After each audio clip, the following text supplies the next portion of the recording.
नमस्कार प्रिय विद्यार्थियों, आज अपन पढ़ रहे हैं कक्षा 10वीं विषय विज्ञान का पहला अध्याय रासायनिक अभिक्रिया एवं समीकरण। रासायनिक अभिक्रिया एवं समीकरण। रासायनिक अभिक्रिया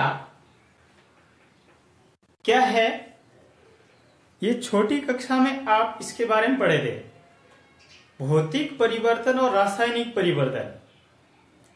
भौतिक परिवर्तन किसे कहते हैं, यानी पदार्थों में होने वाला वह परिवर्तन जिसके भौतिक गुणों में परिवर्तन आ जाता है। जैसे पदार्थों की अवस्था एक भौतिक परिवर्तन है, अवस्था परिवर्तन ही भौतिक परिवर्तन है। जैसे बर्फ का पिघलना, बर्फ पिघल करके पानी में रूपांतरित हो रहा है।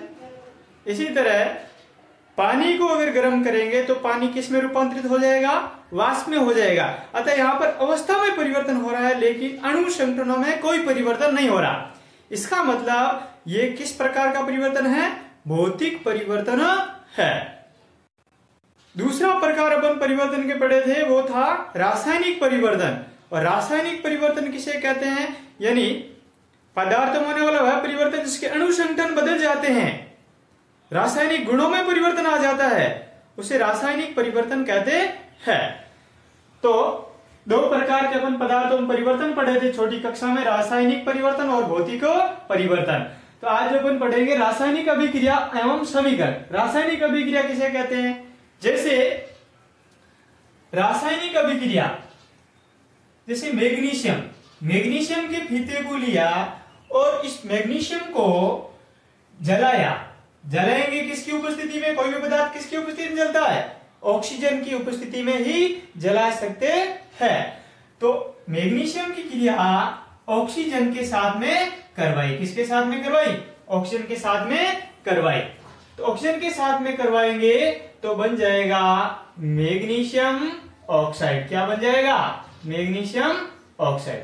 तो ये बन गया 2MgO, मैग्नीशियम ऑक्साइड। तो आप इधर देख रहे हैं कि यहां पर मैग्नीशियम और ऑक्सीजन दोनों क्या है, अलग अलग तत्व है। जब दोनों तत्व की आपस में क्रिया हुई तो इसके अणु संगठनों में क्या आ गया, परिवर्तन आ गया। अणु संगठनों में परिवर्तन कैसे, जैसे मैग्नीशियम अलग है, यहाँ पर ऑक्सीजन अलग है, दोनों के साथ में क्या करवा रहे हैं, क्रिया करवा रहे हैं। अतः इसके मध्य किसका चिन्ह लगाया हुआ है, प्लस का चिन्ह लगाया गया है। तो इस दोनों की क्रिया होने पर एक सफेद रंग की राख प्राप्त होती है, और वो सफेद रंग की राख क्या होती है, मैग्नीशियम ऑक्साइड होता है। तो यहाँ मैग्नीशियम अलग है, ऑक्सीजन अलग है, जबकि यहाँ पर बन गया MgO। तो इसके अणु संगठनों में क्या हो गया है, परिवर्तन हो गया है। तो ये एक रासायनिक अभिक्रिया हुई। कैसी अभिक्रिया हुई, रासायनिक अभिक्रिया या रासायनिक परिवर्तन। इस तरह भौतिक परिवर्तन, जैसे H2O को क्या किया, गर्म किया, यानी बर्फ था, क्या था, बर्फ थी, जल था बर्फ के रूप में। इसे जब गर्म किया तो बन गया H2O, जल बन गया, यानी ये द्रव अवस्था में आ गया। किस अवस्था में आ गया, द्रव अवस्था में। जबकि यहाँ किस अवस्था में है, ठोस अवस्था में है। तो ठोस अवस्था से द्रव अवस्था में आ गया, लेकिन यहाँ ठोस अवस्था में जल था तो भी H2O ही था, यानी इसका अणु संगठन जल का क्या होता है, H2O होता है। इसे गर्म किया तो भी H2O ही रहा, यानी इसके अणु संगठनों में कोई परिवर्तन नहीं हुआ। जबकि इसकी अवस्था में क्या हो गया है, परिवर्तन हो गया, यानी ठोस से किसमें परिवर्तन हो गया, द्रव में। और अधिक इसे गर्म किया जाए तो, और अधिक इसे गर्म करेंगे तो ये किसमें परिवर्तन हो जाएगा, जल वाष्प में परिवर्तित हो जाएगा। H2O ही रहेगा और बन जाएगा जल वाष्प। जल किस अवस्था में होगा, वाष्प अवस्था में होगा। तो देखिए गैसीय अवस्था में होगा तो इसमें तीनों अवस्था में परिवर्तन हो गया। जैसे जल है, पहले बर्फ के रूप में था, इसे गर्म किया तो किस रूप में आ गया, द्रव अवस्था में आ गया। और द्रव अवस्था से और अधिक इसे गर्म किया तो जल वाष्प के रूप में परिवर्तन होने लगा। लेकिन इसके अणु संगठनों में कोई बदलाव नहीं आया, यानी H2O ही रहा। ये 2:1 के अंदर हाइड्रोजन और ऑक्सीजन जुड़ा हुआ है, तो सभी के अंदर आप देखिए 2:1 के अंदर जुड़ा हुआ है। तो अणु संगठन में कोई परिवर्तन नहीं आया। इसका मतलब ये परिवर्तन कैसा है, भौतिक परिवर्तन है। जबकि यह परिवर्तन कैसा है, रासायनिक परिवर्तन है।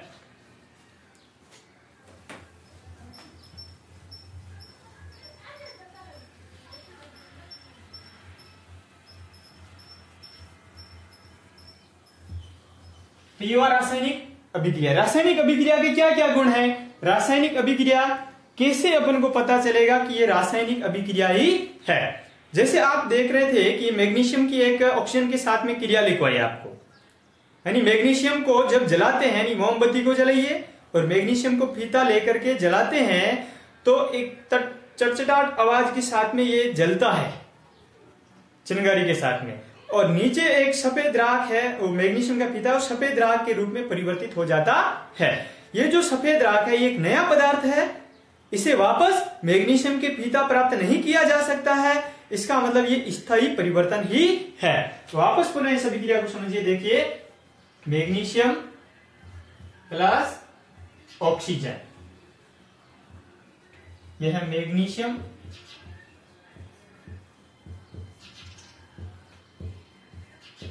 यह ऑक्सीजन। जब मैग्नीशियम की क्रिया किसके साथ में करवाई जाती है, ऑक्सीजन के साथ में करवाई जाती है, तो एक सफेद रंग की राख प्राप्त होती है, वो होती है मैग्नीशियम ऑक्साइड। मैग्नीशियम ऑक्साइड, क्योंकि यहां पर ऑक्सीजन के भी दो अणु हैं, दो तत्व है ऑक्सीजन के, और इधर भी दो परमाणु ऑक्सीजन के, इधर मैग्नीशियम के दो परमाणु है। तत्व किसे कहते हैं, यानी समान प्रकार के परमाणुओं के समूह को क्या कहते हैं, तत्व कहते हैं। तो ये दो परमाणु ऑक्सीजन के हैं और दो किसके हैं, मैग्नीशियम के, इसीलिए यहां पर लिख दिया 2MgO, यानी दो ही किसके हैं, मैग्नीशियम के और दो ही ऑक्सीजन के। तो यहां पर ये अणु संतुलन में क्या हो गया, परिवर्तन हो गया, अतः एक सफेद रंग की राख प्राप्त होती है, मैग्नीशियम ऑक्साइड। क्या प्राप्त होती है, मैग्नीशियम ऑक्साइड, इसे बोलते हैं मैग्नीशियम ऑक्साइड। मैग्नीशियम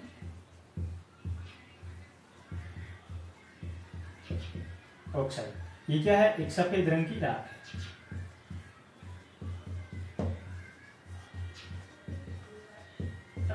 तो सफेद रंग की राख प्राप्त होती है, मैग्नीशियम ऑक्साइड है। इसे वापस मैग्नीशियम ऑक्साइड से मैग्नीशियम और ऑक्सीजन के अंदर परिवर्तन नहीं किया जा सकता, इसका मतलब ये स्थायी परिवर्तन हो गया। कैसा परिवर्तन हो गया, स्थायी परिवर्तन हो गया। तो यह है रासायनिक अभिक्रिया। अब रासायनिक अभिक्रिया में क्या क्या ध्यान में रखना चाहिए, क्या क्या बात ध्यान में रखनी चाहिए। रासायनिक अभिक्रिया किसे कहते हैं,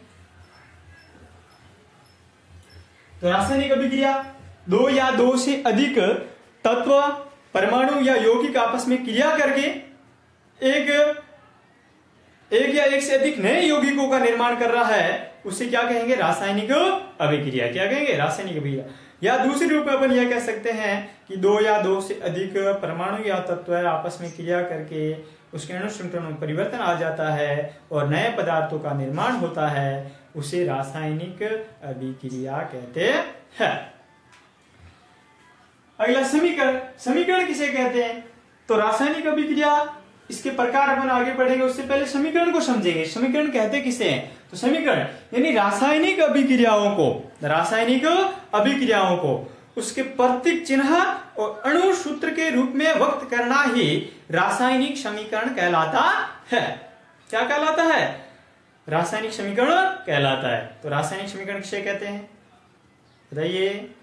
हाँ, रासायनिक समीकरण यानी किसी रासायनिक अभिक्रियाओं को उसके प्रतीक चिन्हों और अणु सूत्र के रूप में व्यक्त करना ही रासायनिक समीकरण कहलाता है। तो देखिए, आप इधर देख रहे हैं कि ये मैग्नीशियम है और मैग्नीशियम की क्रिया ऑक्सीजन के साथ में होती है, तो एक सफेद रंग की राख प्राप्त होती है, ये एक अभिक्रिया हुई। इसे मैंने क्या किया, प्रतीक के रूप में व्यक्त कर दिया। मैग्नीशियम का प्रतीक चिन्ह क्या है, Mg है। क्या है, Mg है। और ऑक्सीजन का प्रतीक चिन्ह क्या है, O है। दोनों की जब क्रिया हुई, दोनों के मध्य किसका चिन्ह है, प्लस का चिन्ह है, क्योंकि दोनों के मध्य क्या हो रही है, क्रिया हो रही है। तो क्या बना, मैग्नीशियम ऑक्साइड MgO। तो ये मैग्नीशियम ऑक्साइड का सूत्र है, तो ये प्रतीक के रूप में व्यक्त कर दिया और ये सूत्र के रूप में व्यक्त करना ही क्या कहलाया, रासायनिक समीकरण कहलाया। अब रासायनिक समीकरण में क्या क्या ध्यान रखने योग्य बात है, देखिए। ये जो पक्ष है, ये पक्ष कौन सा पक्ष है ये पक्ष कौन सा है, बायां। तो ये जो बायां पक्ष है और ये है दायां पक्ष। तो बायां पक्ष और दायां पक्ष यानी अतः अपन कह सकते हैं लेफ्ट हैंड साइड LHS और राइट हैंड साइड RHS। तो लेफ्ट हैंड साइड और right hand side, left hand side जो है वो हमेशा क्रिया कारक को लिखा जाता है, इसे बोलते हैं क्रिया कारक। क्या कहते हैं? क्रिया कारक या अभिकारक भी कहते हैं। तो दो या दो से अधिक अगर क्रिया कारक है तो उसके मध्य किसका चिन्ह लगाया जाता है? प्लस का चिन्ह लगाया जाता है। तो देखिए ये एक क्रिया कारक हो गया, ये दूसरा क्रिया कारक हो गया। क्रिया कारक का मतलब है जिसके मध्य क्रिया करवा रहे हैं, अभिक्रिया करवा रहे हैं। तो ये दो क्रिया कारक है और दोनों क्रिया कारकों के मध्य किसका चिन्ह लगाया जाता है? प्लस का चिन्ह लगाया है। दो या दो से अधिक हो तो भी उसके मध्य किसका चिन्ह लगाएंगे? प्लस का चिन्ह लगाएंगे। अगला है ये तीर का निशान, ये किसको इंगित कर रहा है? ये रासायनिक अभिक्रियाओं को इंगित कर रहा है। यानी इस दोनों की आपस में क्रिया हुई तो ये इसके अंदर परिवर्तन हो रहा है, लेकिन वापस इसके अंदर ये परिवर्तन नहीं होगा। इसका मतलब ये इस तरफ एक ही तरफ तीर का निशान दर्शा रहा है। तो तीर का निशान लगाया जाता है रासायनिक अभिक्रिया के लिए बीच में, और जो अंतिम में यानी राइट हैंड साइड की ओर जो लिखा जाता है वो होता है क्रियाफल। इसे क्या कहते हैं? क्रियाफल, या इसे कहते हैं उत्पाद। क्रियाफल या उत्पाद। तो क्रियाफल या उत्पाद हमेशा तीर की निशान की किस ओर लिखा जाता है? राइट हैंड साइड की ओर लिखा जाता है। और क्रिया कारक को किसकी ओर लिखा जाता है? लेफ्ट हैंड साइड की ओर लिखा जाता है। तो ये तो पहली बात होगी। अब दूसरी बात, यहां पर एक क्रियाफल बन रहा है, MgO बन रहा है, मैग्नीशियम ऑक्साइड। अगर दो या दो से अधिक क्रियाफल बन रहा हो तो उसके मध्य भी किसका चिन्ह लगेगा? प्लस का चिन्ह ही लगाया जाता है। दूसरी बात आपको ध्यान में देनी है, क्रिया कारक और क्रियाफल दोनों में परमाणुओं की संख्या बराबर होनी चाहिए। परमाणु की संख्या क्या होनी चाहिए? बराबर होनी चाहिए। तो देखिए इधर मैग्नीशियम की संख्या कितनी है? 2 है। ऑक्सीजन संख्या कितनी है? 2 है। इधर भी आप देखिए क्रियाफल के अंदर मैग्नीशियम की संख्या कितनी है? 2 है। और ऑक्सीजन संख्या भी कितनी है? 2 है। क्योंकि मूल अवस्था में 2 लिख रखा है, इसका मतलब जितने भी पीछे तत्व प्रतीक चिन्ह लेकर रखा है उसकी संख्या क्या होगी? समान होगी। तो ये मैग्नीशियम की भी 2 है और ऑक्सीजन भी 2 है। तो ये संख्या देखिए, दोनों को तुलना कीजिए। तो मैग्नीशियम इधर 2 और इधर भी 2, इधर ऑक्सीजन 2, इधर भी ऑक्सीजन 2। इसका मतलब ये रासायनिक अभिक्रिया कैसी है? संतुलित है। कैसी है? संतुलित। तो वह रासायनिक अभिक्रिया जिसमें क्रिया कारक और क्रियाफल में परमाणुओं की संख्या समान हो उसे क्या कहते हैं? परमाणु की संख्या समान हो उसे क्या कहते हैं? संतुलित रासायनिक या संतुलित समीकरण कहते हैं। संतुलित समीकरण कहते हैं।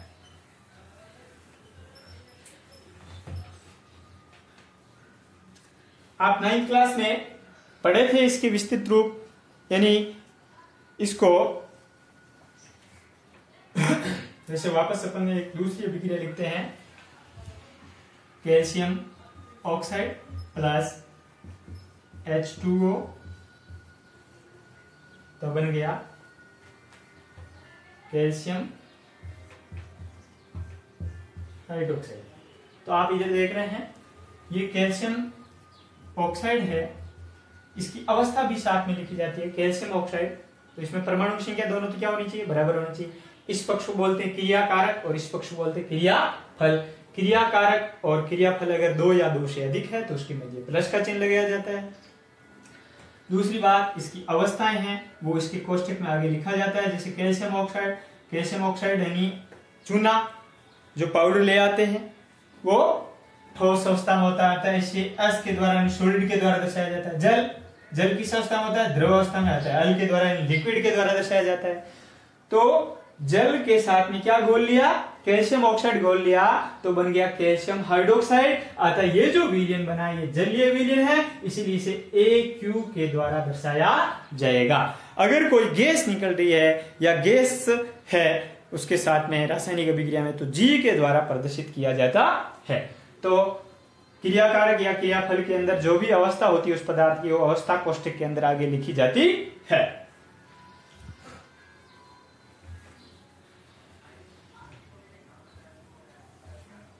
और क्या होता है इसमें, अगर इसमें ऊष्मा निर्मुक्त या अवशोषण होता है, ऊष्मा निर्मुक्त या अवशोषण यानी रासायनिक अभिक्रिया संपन्न करवाते हैं तो पदार्थ अगर गर्म हो गया या पदार्थ ठंडा हो जाता है तो इसका मतलब यहां पर ऊष्मा का अवशोषण या उत्सर्जन हुआ है। अगर पदार्थ गर्म हो रहा है, रासायनिक अभिक्रिया संपन्न करवाई, दो पदार्थों को मिलाया, दो परमाणु या तत्वों को आपस में मिलाया तो उसके मध्य, दोनों के मध्य क्या हुई, क्रिया हुई, और क्रिया होने से जो पदार्थ का तापमान है वो बढ़ जाता है। इसका मतलब ऊष्मा का क्या हो रहा है, उत्सर्जन हो रहा है। वो आगे अपन पढ़ेंगे रासायनिक अभिक्रियाओं के प्रकार में, उसे बोलते हैं ऊष्माक्षेपी। इसी तरह अगर दो या दो से अधिक तत्व या परमाणु को मिलाते हैं, रासायनिक अभिक्रिया संपन्न करवाते हैं, उसके मध्य अगर पदार्थ वो ठंडा हो जाता है, इसका मतलब तापमान का क्या हुआ है, अवशोषण हुआ है, ऊष्मा का अवशोषण हुआ है, यानी ऊष्मा उसके अंदर समाहित हो गई है। तो वो भी उसके प्लस और माइनस के द्वारा ऊष्मा को भी साथ में दर्शाया जाता है। तो अगला अपन पढ़ेंगे रासायनिक समीकरण, और रासायनिक समीकरण को किस प्रकार संतुलित किया जाता है इसको आप विस्तृत रूप से समझेंगे।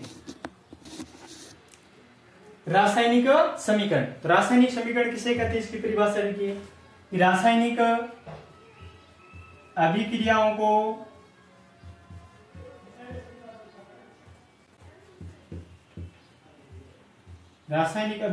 को उनके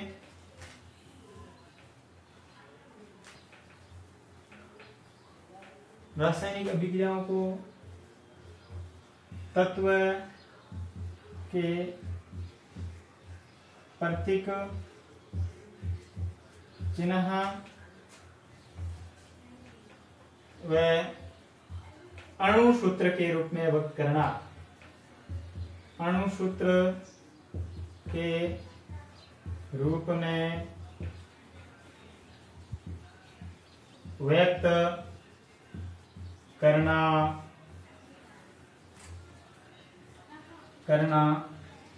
ये रासायनिक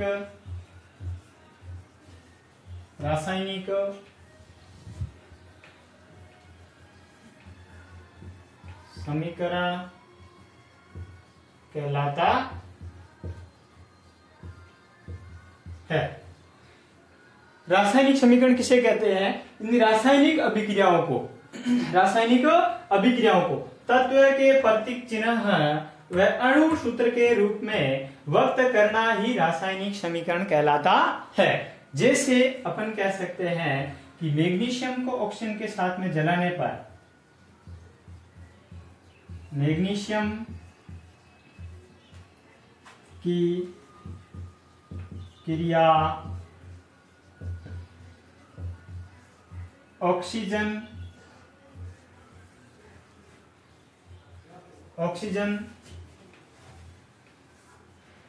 के साथ करवाने पर ऑक्सीजन के साथ करवाने पर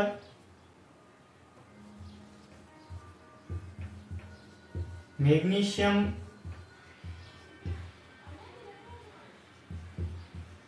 ऑक्साइड की सफेद राख प्राप्त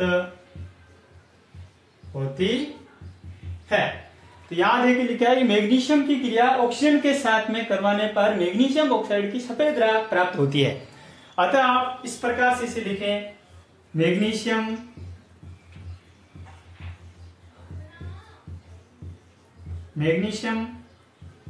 प्लस ऑक्सीजन की क्रिया हुई, मैग्नीशियम के ऑक्सीजन के साथ में क्रिया हुई तो क्या बना, मैग्नीशियम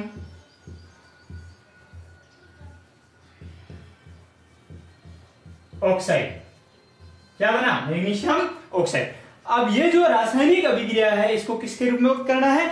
समीकरण के रूप में व्यक्त करना है, नहीं प्रतीक चिन्ह के रूप में व्यक्त करना है। नहीं मैग्नीशियम का प्रतीक चिन्ह लिखेंगे, ऑक्सीजन का लिखेंगे, मैग्नीशियम ऑक्साइड का लिखेंगे, तो उसे बोलेंगे रासायनिक समीकरण। तो देखिए लिखते हैं यहां पर मैग्नीशियम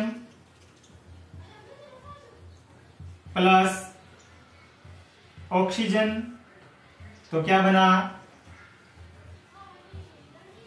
मैग्नीशियम ऑक्साइड। यह है रासायनिक समीकरण। अतः अपन कह सकते हैं किसी रासायनिक अभिक्रियाओं के तत्व और उसके जो अणुसूत्र है उसको प्रतीक के रूप में व्यक्त करना ही रासायनिक समीकरण कहलाता है। तो ये देखिए मैग्नीशियम का प्रतीक चिन्ह मैग्नीशियम Mg है, ऑक्सीजन का प्रतीक चिन्ह O है, तो इसीलिए यहाँ पर 2Mg प्लस O2 यानी ये संतुलित है, जो आपको आगे समझाएंगे संतुलित अभिक्रिया क्या है। मैग्नीशियम ऑक्साइड का सूत्र है MgO, तो ये इसका अणुसूत्र है। तो ये हो गया रासायनिक समीकरण।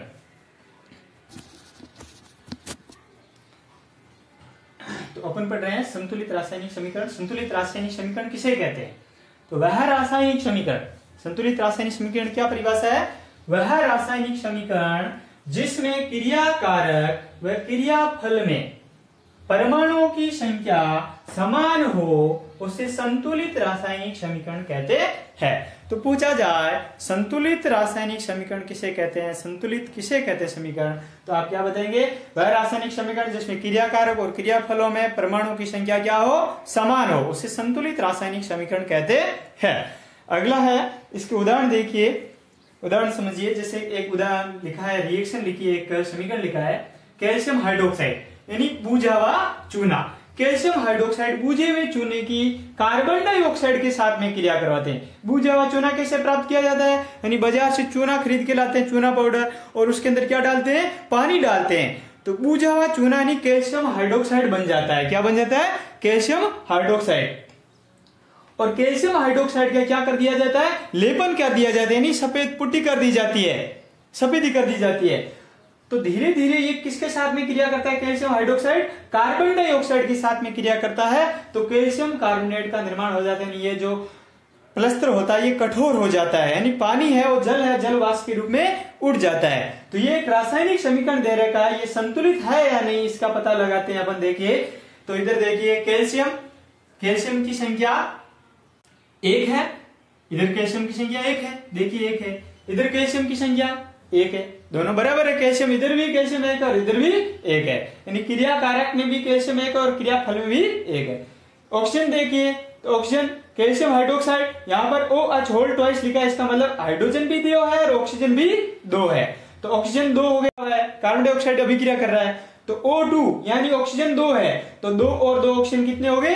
4। तो इधर भी ऑक्सीजन क्रिया कारक में 4 है, इधर देखिए ऑक्सीजन कितने हैं? तो कैल्शियम कार्बोनेट CaCO3 यानी ऑक्सीजन की संख्या कितनी है? 3 है, तो 3 ऑक्सीजन की संख्या है, और एक जल के साथ में यानी H2O, जल में ऑक्सीजन है, तो एक परमाणु ऑक्सीजन का किसमें है? जल के अणु में, तो 3 और 1 कितने हो गए?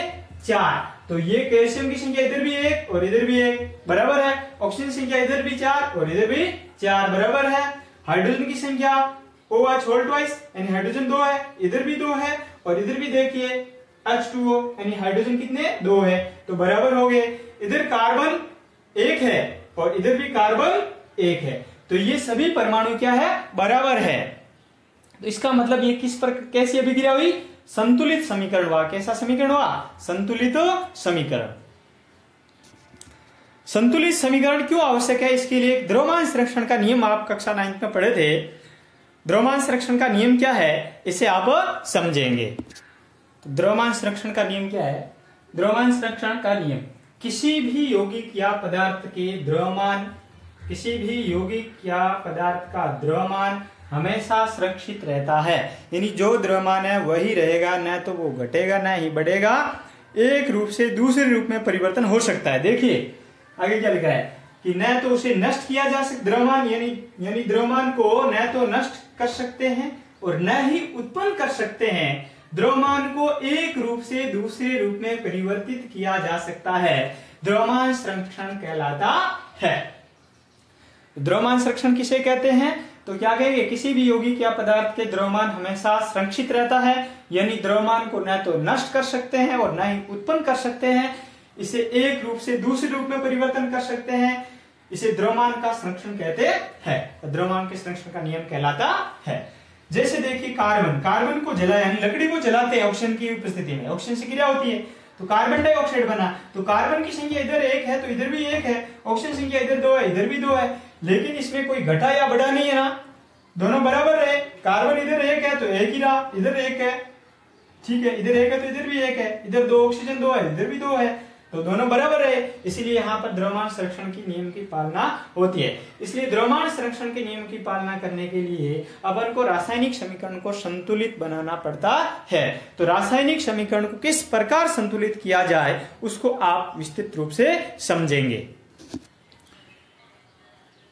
तो अपन पढ़ रहे रासायनिक समीकरण को संतुलित करना। रासायनिक समीकरण को संतुलित कैसे किया जाए, तो एक अपन असंतुलित अभिक्रिया लेते हैं। अपने कोर्स में है लोहे पर जंग लगना, ये एक अभिक्रिया है, यानी Fe+H2O, यानी लोहे की अभिक्रिया जल के साथ में, नमी के साथ में, तो बनता है Fe3O4+H2। आप ये देख रहे हैं किस प्रकार ये क्या रासायनिक अभिक्रिया संतुलित है। तो इस संतुलित है या नहीं इसको देखने के लिए अपन क्रिया कारक और क्रियाफल में परमाणु की संख्या की तुलना करेंगे। किसकी तुलना करेंगे, परमाणु की संख्या की तुलना करेंगे। तो देखिए पहले फेस की संख्या 1 है इधर, लेकिन इधर फेस की संख्या कितनी है, 3 है। तो इसका मतलब ये रासायनिक अभिक्रिया संतुलित नहीं है, ये असंतुलित है। तो असंतुलित रासायनिक समीकरण किसे कहते हैं, यानी वह रासायनिक समीकरण जिसमें क्रिया कारक और क्रियाफल, क्रिया कारक व क्रियाफल में परमाणुओं की संख्या समान नहीं होती है, यानी असमान होती है, तो उसे असंतुलित अभिक्रिया कहते हैं, असंतुलित समीकरण कहते हैं। तो ये कंकाली रिएक्शन दे रखी है, कंकाल के रूप में दे रखी है, लेकिन ये कंकाल है संतुलित नहीं है। इस उस कंकाल को क्या करना है, संतुलित करना है। तो फेस की संख्या इधर 1 है, इधर 3 है। हाइड्रोजन संख्या इधर 2 है और इधर ऑक्सीजन संख्या 1 है, इधर ऑक्सीजन की संख्या 4 है और हाइड्रोजन की संख्या 2 है। इसका मतलब ये हाइड्रोजन 2 है, इधर हाइड्रोजन 2 है, हाइड्रोजन बराबर है, लेकिन फिर भी यहाँ पर क्या है, H2O है, ठीक है। तो ऑक्सीजन 1 ही है, जबकि ऑक्सीजन यहाँ पर कितने हैं, 4 है। तो इसका मतलब ये किस प्रकार की अभिक्रिया है, किस प्रकार का समीकरण है, असंतुलित समीकरण है। इस समीकरण को क्या करेंगे अपन, संतुलित करेंगे। संतुलित किस प्रकार से करेंगे, देखिए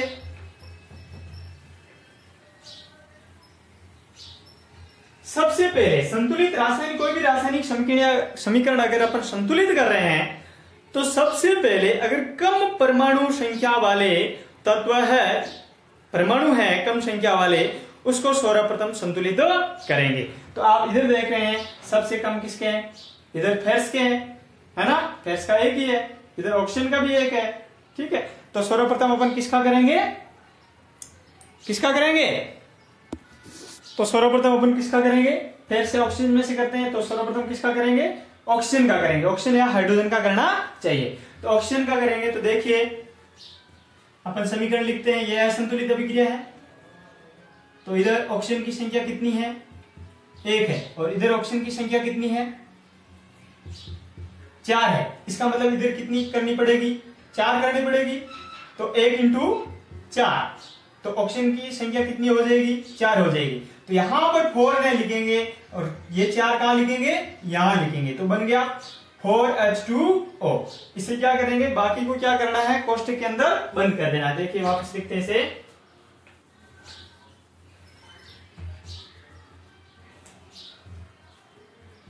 H2O। तो सर्वप्रथम क्या करेंगे, इस रिएक्शन को क्या करेंगे, कोष्ठक में लिखेंगे। असंतुलित अभिक्रिया, इसे संतुलित कर रहे हैं, यह प्रथम चरण है। कौन सा चरण है, प्रथम चरण में क्या करते हैं, सर्वप्रथम इसके चारों ओर क्या कर देते हैं, लाइन खींच देते हैं, चौकोर में बंद कर देते हैं। फिर इस अभिक्रिया को क्या करेंगे, संतुलित करेंगे। तो देखिए फेरस ऑक्साइड + H2, इसे क्या कर दिया, बंद कर दिया सभी को जोश में। अब इसमें सर्वप्रथम किसका करेंगे, ऑक्सीजन का लेंगे। किसका लेंगे, ऑक्सीजन का। तो ऑक्सीजन का लेते हैं। ये प्रथम चरण में क्या करना है, चौकोर बंद करना है। दूसरे चरण में क्या करना है, यानी सबसे कम जो परमाणु होते हैं संख्या, उसको अपन सबसे पहले संतुलित करते हैं। तो इसमें भी अपन ऑक्सीजन और हाइड्रोजन को प्रायिकता दे सकते हैं। तो पहला है ऑक्सीजन सबसे कम है, हाइड्रोजन ज्यादा है इधर, तो ऑक्सीजन का करेंगे। तो इधर लिख देते हैं फेरस, इधर लिख देते हैं H2O, यहां प्लस का चिन्ह, फिर लिख देते हैं Fe3O4, चौकोर में बंद करना है, फिर लिखेंगे H2 और चौकोर में बंद कर देना है। अब सर्वप्रथम अपन किसका करेंगे, ऑक्सीजन का करेंगे। ये दूसरा चरण है, द्वितीय चरण। द्वितीय चरण में किसका संतुलन करेंगे, ऑक्सीजन का संतुलन करेंगे। प्रथम चरण में क्या करेंगे, चौकोर में बंद करेंगे। तो ऑक्सीजन का इधर देखते हैं, तो ऑक्सीजन की संख्या 1 है और इधर ऑक्सीजन की संख्या कितनी है, O4 यानी 4 है। Fe3O4, O4 का मतलब ऑक्सीजन की संख्या कितनी है, 4 है। तो इधर कितनी संख्या कम पड़ रही है, 3 कम पड़ रही है। इसका मतलब इससे किससे गुणा करेंगे, 1 को 4 से गुणा करने पर कितना आता है, 4 आता है। तो अतः अपन 4 गुणा करना है, अतः ये 4 को सीधा ही बढ़ाना है, तो अपन यहाँ 4 लिख देते हैं। तो बन गया 4H2O। तो इधर देखिए, इधर भी ऑक्सीजन कितने हो गए, 4, उधर भी कितने हो गए, 4। अब ये हो गया ऑक्सीजन संतुलित। अगला करना है किसको संतुलित, अगला संतुलन किसका करेंगे,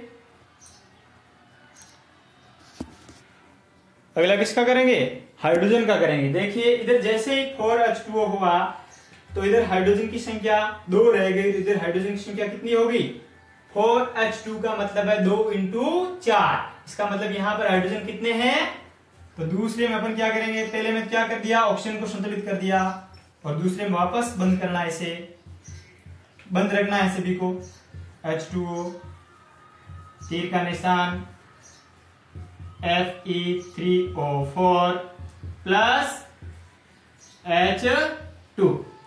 तो इधर आप देख रहे हैं H2 की संख्या कितनी होगी। अब हाइड्रोजन का संतुलन करेंगे तो हाइड्रोजन ये हो गया तृतीय चरण। दूसरे चरण में किसका संतुलन हुआ था, ऑक्सीजन का, ऑक्सीजन का हुआ था 1 × 4 और इधर ऑक्सीजन कितने थे, 4 थे।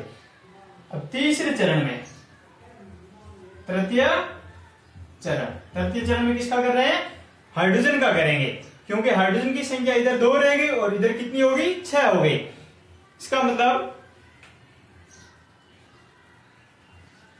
4 × 2 हाइड्रोजन रह गए, यानी 6 रह गए और इधर हाइड्रोजन देख रहे हैं कितने हैं, 2 है। तो इसको 6 करने के लिए क्या करना पड़ेगा, 4 से गुणा करना पड़ेगा। अतः यहां पर क्या लिख देते हैं, 4 लिख देते हैं। इसका मतलब हाइड्रोजन भी क्या हो गया, संतुलित हो गया है। तो 2 × 4 कर दिया, इसका मतलब इधर भी कितने हो गए, 6 हो गए। तो तीसरे चरण में किसका संतुलन कर लिया, हाइड्रोजन का संतुलन कर लिया, यानी हाइड्रोजन 2 × 4 6 और इधर 4 × 2 कितने हो गए, 6।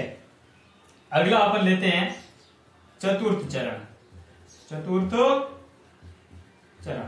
चतुर्थ चरण में सेम टू सेम लिखना है, वापस सेम यानी जो संतुलन किया वहां तक लिखना है। जो संख्या बाद में लिखी है संतुलित करने के लिए उसको बाहर ही लिखना है कोष्टक से। H2O 4H2O Fe3O4 plus 4H2। तो आप देख रहे हैं ऑक्सीजन का कर लिया है, हाइड्रोजन का कर लिया है। अगला किसका करेंगे, कौन सा तत्व बचा, फेरस। कौन सा बचा, फेरस, Fe।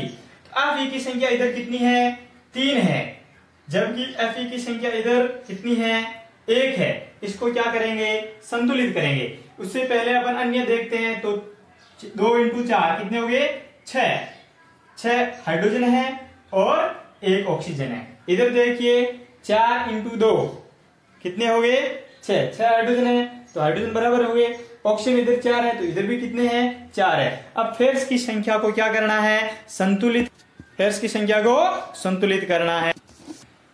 तो फेरस की संख्या संतुलित करते हैं अगले चरण में। देखिए तो फेरस की संख्या इधर 3 है, तो इधर फेरस की संख्या कितनी है, 1 है और इधर फेरस की संख्या कितनी है, 3 है। इसका मतलब 1 को 3 से गुणा करना पड़ेगा, यानी 3 लिखना पड़ेगा संख्या में। तो अतः अपन इसे लिख सकते हैं Fe3Fe प्लस 4H2O प्लस अभिक्रिया Fe3O4, इसे कोष्टक में कर दो, फिर हो गया 4H2। अब आप देखिए कि क्या रासायनिक अभिक्रिया संतुलित हुई या नहीं हुई। इसलिए अपन वापस देखते हैं कि यहाँ सर्वप्रथम किसका चयन किया, ऑक्सीजन का चयन किया। ऑक्सीजन की सबसे कम परमाणु की संख्या थी, तो ऑक्सीजन और हाइड्रोजन का करना चाहिए, फिर अन्य परमाणु को लेना चाहिए। तो पहले ऑक्सीजन की कम थी इसलिए ऑक्सीजन लिया, हाइड्रोजन की कम होती तो हाइड्रोजन लेते। तो ऑक्सीजन की संतुलित अभिक्रिया कर दी, यानी ऑक्सीजन की संख्या कितनी थी, इधर 1 थी और इधर ऑक्सीजन की कितनी थी 4। तो इसलिए यहाँ पर क्या करना पड़ा, 1 को 4 से गुणा करना पड़ा, अतः यहाँ पर आगे कितने लगा दिए, 4 लगा दिए। तो ऑक्सीजन संतुलित हो गए, लेकिन हाइड्रोजन असंतुलित हो गया। हाइड्रोजन इधर 2 रह गए और इधर हाइड्रोजन कितने हो गए, 4 × 2 कितने हो गए, 6। तो यहाँ पर हाइड्रोजन का संतुलन किया दूसरे चरण में। तो हाइड्रोजन 4 × 2 करना है यहाँ पर बराबर 6, 4 × 2 6, और इधर यहाँ पर अपन को संतुलित करना है। तो क्या करना है, 2 हाइड्रोजन है इसलिए 4 से गुणा करने पर कितने हो गए, 6, इसलिए आगे क्या लगा दिया, 4 लगा दिया। फिर अगला फेरस। फेरस में परमाणु की संख्या इधर 1 ही है और इधर कितनी है, 3 है, इसलिए फेरस का चयन करके फेरस को संतुलित किया। तो इसको 1 × 3 करने पर 3 आएंगे और यहाँ पर 3 है ही, इसीलिए यहाँ पर आगे क्या लिख दिए, 3। अब इसे वापस देखते हैं कि ये अभिक्रिया संतुलित है या नहीं है। तो इसमें चरण को, कौन सा, पंचम चरण को वापस मैं ऊपर लिखता हूं। यह पंचम चरण, देखिए वापस पंचम चरण सही तरह से देखिए, इसे ऊपर की ओर लिखेंगे। सॉरी दिखाई नहीं दे रहा था ना, चलो ये सेम टू सेम लिखना था संतुलित करके। तो फिर से ये जो पंचम चरण है संतुलित करने के पश्चात इस वापस पंचम चरण को अपन ऊपर लिखेंगे, क्योंकि यहाँ पर नीचे नहीं आएगा।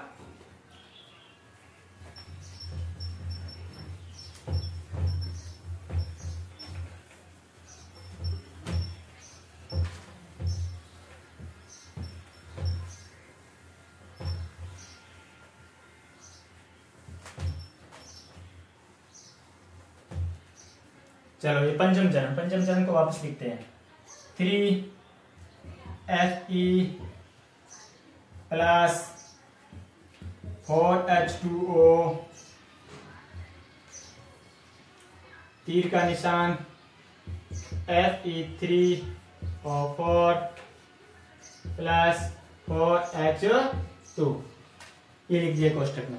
अब क्या करना है कि ये सभी अगर संतुलित हो गए हैं तो इस कोष्टक को क्या कर देना है, हटा देना है। तो देखिए संतुलित है क्या नहीं, तो इधर देखिए फेरस की संख्या कितनी है, 3 है, कितनी है, 3 है। हाइड्रोजन और ऑक्सीजन का देखते हैं। हाइड्रोजन H2O जल है और जल में हाइड्रोजन और ऑक्सीजन का कितना है परमाणु, तो वो देखते हैं। हाइड्रोजन 4 × 2, क्योंकि 4H2O लिखा है। 4 आगे जो मूल अवस्था में संख्या लिखी हुई होती है, किस अवस्था में, मूल अवस्था में, वो संख्या सभी परमाणुओं की समान रहती है, यानी आगे के जो भी परमाणु सूत्र में आते हैं। तो हाइड्रोजन भी 4 है, ऑक्सीजन भी 4 है, लेकिन यहाँ पर घातांक में कितने लिखे, 2, तो 2 × कितने हो गए जाएंगे, 4, तो 6 हो गए। ऑक्सीजन कितने हैं, तो ऑक्सीजन मूल अवस्था में कितने लिखे हैं, 4, घातांक में कोई नहीं लिख रखा है, इसका मतलब मूल अवस्था में वही संख्या है। तो Fe की संख्या 3 है क्रियाकारक में, हाइड्रोजन संख्या 6 है और ऑक्सीजन संख्या 4 है। इधर भी देख लेते हैं। फेरस की संख्या कितनी है, 3, हाइड्रोजन की संख्या कितनी है, 2 × 4 कितनी होगी, 6, ऑक्सीजन संख्या कितनी है, 4। तो देखिए वापस बराबर है कि नहीं, तो फेरस 3, इधर भी फेरस 3, हाइड्रोजन 6, इधर भी हाइड्रोजन 6, ऑक्सीजन इधर 4, इधर भी 4। तो क्या किया आपने, घटा बढ़ा करके संतुलित कर लिया है। समीकरण क्या कर लिया, घटा बढ़ा करके संतुलित कर लिया। अब इसको क्या करना है, कोष्टक को हटा देना है। तो लिख दिया 3Fe प्लस 4H2O, अभिक्रिया हुई तो बन गया Fe3O4 प्लस 4H2। तो ये इसमें देखिए सभी परमाणु क्या है, समान है। अतः ये रासायनिक समीकरण क्या कर लिया गया, अपनों के द्वारा संतुलित कर लिया गया है। क्या कर लिया गया है, संतुलित कर लिया गया। तो ये है अब संतुलित रासायनिक समीकरण। जो ये विधि है, इस विधि को बोलते हैं हिट एंड ट्रायल मेथड। क्या कहते हैं, hit and trial method. Hit and trial method किसे कहते हैं, इसकी आप परिभाषाएं लिखेंगे, परिभाषाएं लिखेंगे। Hit and trial method, hit and trial method या विधि, हिट एंड ट्रायल विधि। हिट एंड ट्रायल इसे हिंदी के अंदर बोलते हैं अनुमानन विधि, अनुमानन विधि, अनुमानन विधि। हिट एंड ट्रायल मेथड, अनुमानन विधि। अनुमानन विधि किसे कहते हैं, तो रासायनिक समीकरण को, रासायनिक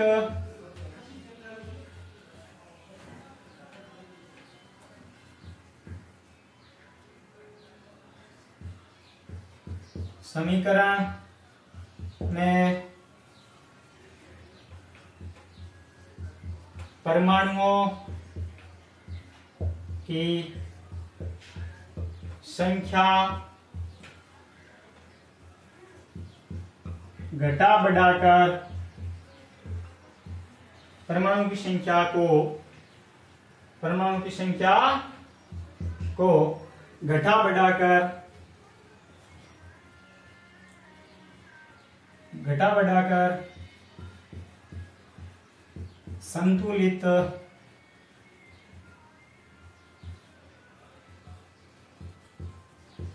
करना,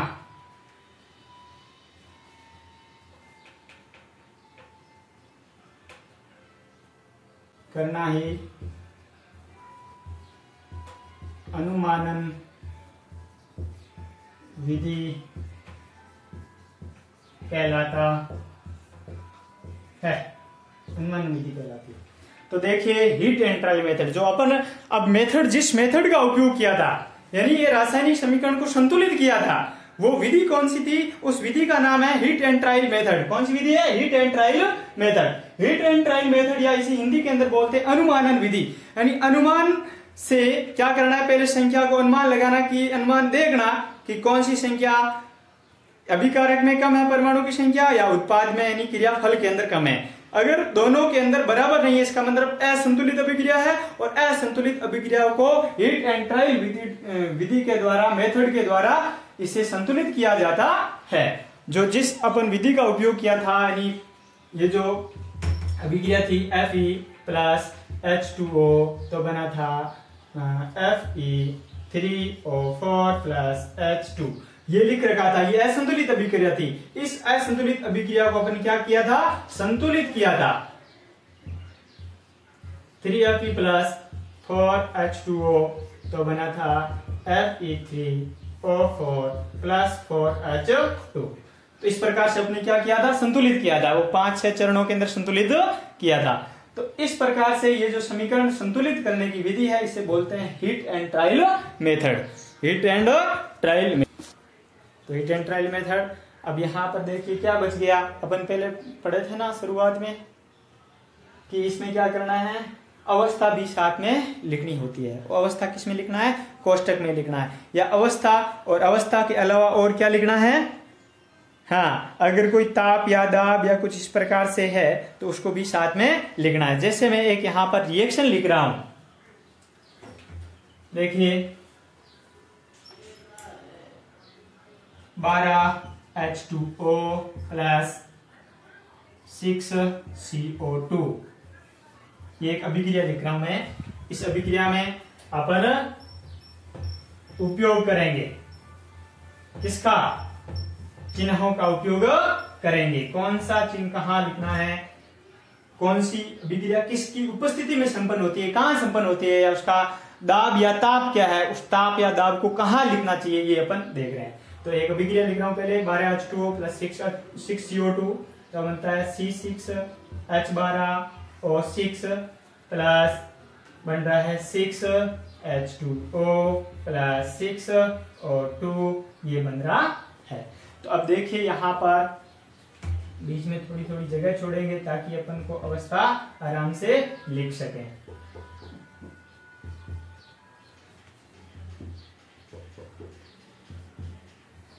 ठीक है, ये रिएक्शन आप देख रहे हैं ना, इस रिएक्शन में देखिए सीधे सीधे लिख रखा है 12H2O 6CO2 C6H12O6 plus 6H2O plus 6O2। ये प्रकाश संश्लेषण की क्रिया है। किसकी क्रिया है? प्रकाश संश्लेषण की क्रिया है। तो प्रकाश संश्लेषण की क्रिया है। अतः आप यहां देख रहे हैं जल किस अवस्था में होता है? लिक्विड अवस्था में, जड़ों के द्वारा अवशोषित किया जाता है और कहां चला जाता है? पत्तियों तक पहुंचता है। कार्बन डाइऑक्साइड ये AQ जल के अंदर घुल जाता है, पत्तियों के अंदर जाकर के पत्तियों के द्वारा अवशोषण किया जाता है छिद्रों के द्वारा। तो AQ यानी एक्वेरियम जलीय अवस्था में है।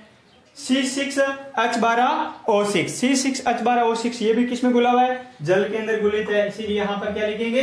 AQ लिखेंगे। इस तरह H2O जल वाष्प है। क्या है? जल वाष्प है, इसीलिए इसे क्या लिखेंगे? क्या लिखेंगे? गैस या लिक्विड के रूप में भी हो सकता है। ये गैस के रूप में भी हो सकता है या लिक्विड के रूप में भी हो सकता है। गैस के रूप में जैसे यानी जल वाष्प है, पत्तियों के द्वारा उड़ती है, इसीलिए गैस के रूप में या इसे लिक्विड के रूप में भी लिख सकते हैं। कभी कभी आप सुबह के समय पत्तियों पर देखते हैं पानी, तो लिक्विड के रूप में ना लिख करके गैस के रूप में लिखना उचित रहेगा, क्योंकि वाष्पोत्सर्जन की क्रिया होती है, यानी जल है, जल वाष्प के रूप में वायुमंडल के अंदर उड़ जाता है। इसी तरह उड़ जाता है, लेकिन ये अभी भी अंदर